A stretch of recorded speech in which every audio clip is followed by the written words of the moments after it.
So we've spent the last few nights at this beautiful RV park outside of Bend, Oregon, and we thought it would be the perfect opportunity to give you a little rundown of RV park camping versus dispersed or dry camping. Yeah, there's a lot of pros and cons to both, and our eyes have kind of been opened, I think, staying here the past few days. We always thought RV parks weren't great, but there's definitely some nice perks to them. But before we get started, don't forget, hit that subscribe. We put out new videos every week, and we want to bring you on our journey. And if you love camping as much as we do, definitely hit that like button and let us know in the comments what your favorite camp spot is. All right, let's get into it. So I would say the biggest pro for me about RV parks are the showers.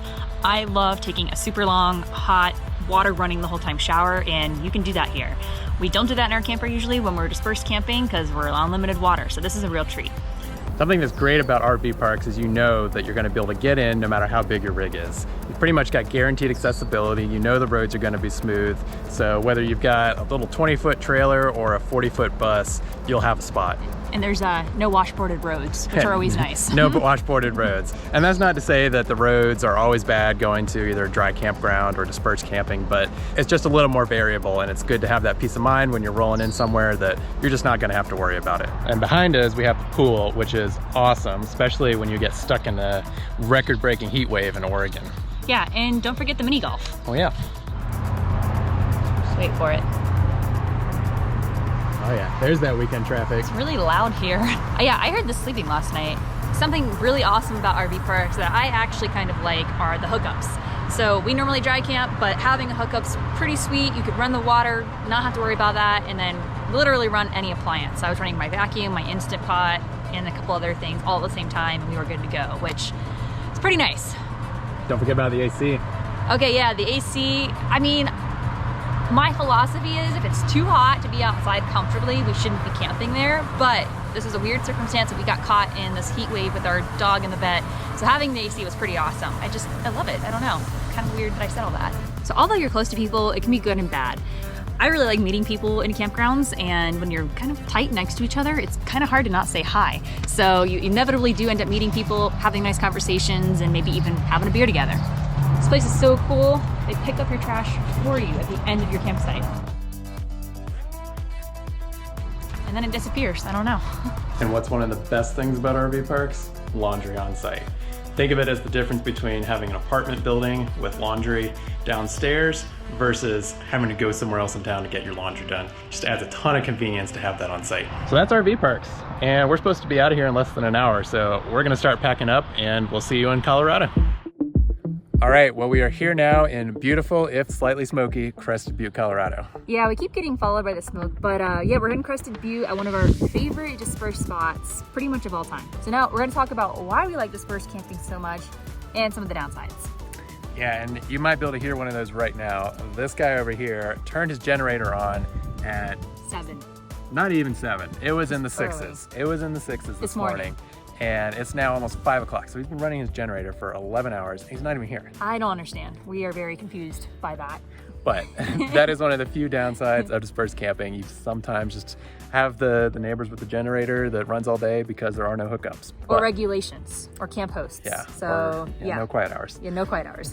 But overall, we absolutely love dispersed camping, and it's what we do the vast majority of the time.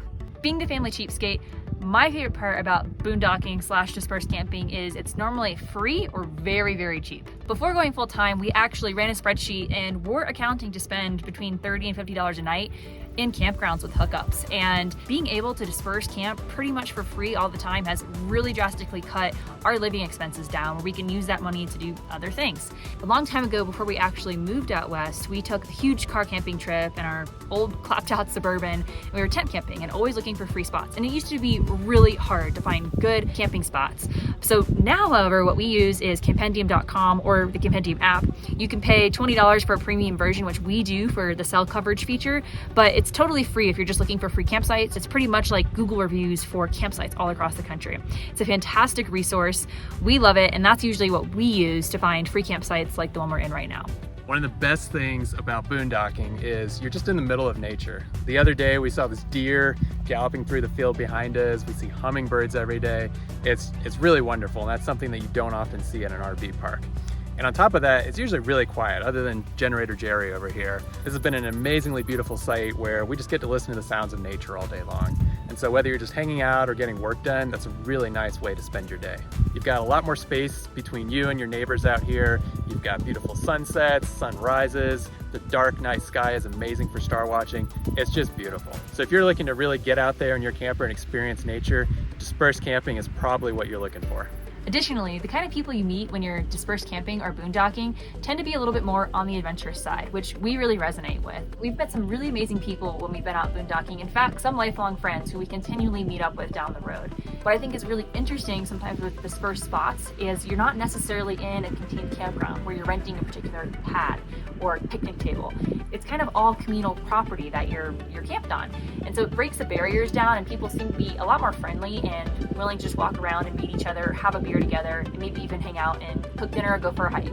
Another huge perk of dispersed camping is that oftentimes you're much closer to the recreation than you would be if you're camped in an RV park closer to town. Being in a place like we are now makes it really easy for us to get out for a hike, a mountain bike ride, or go paddle a lake that's close to us. And this site right here, we can actually ride 2 mountain bike trails without ever having to get in the truck. That's really cool because it saves resources and time. So all in all, RV parks or dispersed? Totally dispersed. I'd have to agree. But let's leave it up to the comments. Boondocking / dispersed or RV parks? Which do you prefer and why?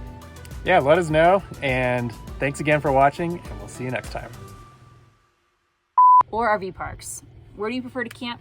Seriously? I have a giant mosquito on my head. But let's leave it to the comments. Hold on, it's back. Okay, we're good.